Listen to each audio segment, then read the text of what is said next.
Sveiki, šį kartą apžvelgsime štai tokią palapinsiaustę. Tokias palapinsiaustės galima rasti mūsų parduotuvėse. Jos maždaug išmera yra 2 metrai ant 1,60 m. Turi štai tokias knopkės, sąsagas šonuose, kad pasidarytų rankovės. Galima susekti. Esant lietui tikrai nepamainomas dalykas, be to jinai turi dar ir keletą daugiau paskirčių. Pati palapinsiaustė ateina štai tokiam nedideliam kompaktiškam maišelį.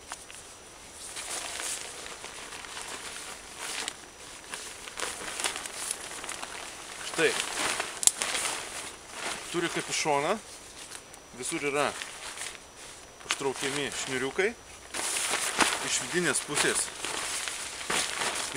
pusės ties pilvu turi kelias kilpas ir virvutės, kad galėtumėm susiveržti. Labiausiai, kas man patinka palapinsiaustėse, kad jas galima panaudoti kaip tentą tarpaulinę. Kadangi jinai, kaip minėjau, yra 2 metrų ilgio, mes galime panaudoti ją kaip palapinę formą padaryti trikampę. Šonuose ir viduj 2 metrų ilgį žmogus tikrai tilps. Bet aš rekomenduočiau šiek tiek kitaip daryti. Rekomenduočiau vieną galą prie vieno galo pririšti.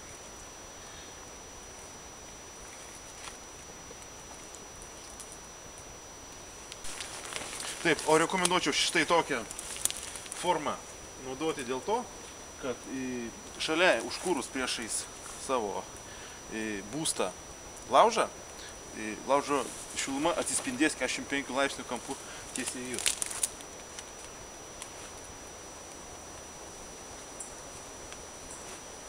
Štai pririšam vieną galą, kitą galą dar.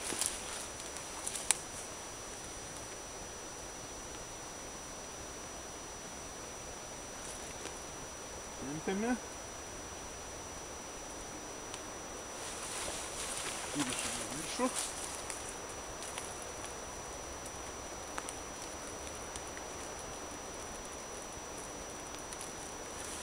Jeigu pastebėjote, yra kapišonas. Prie kapišono mums gali bėgti vanduo. Prie kapišono yra virvutė. Mes su ją virvutę apvyniojame kapišoną. Tiesiog jį užsandariname.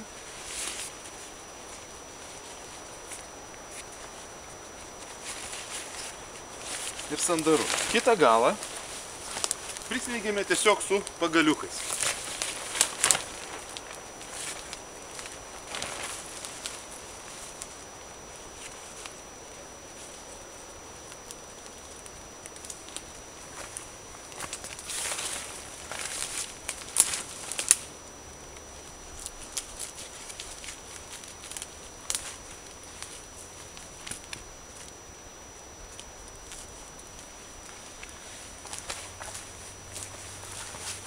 Štai, gavome štai tokią pašiūrę, priebėgą, kurį galime po atvirų dangumi pasitiesę kažkokį tais matrasiuką, kažkokį kilimėlį, paklotėlį, praleisti naktį.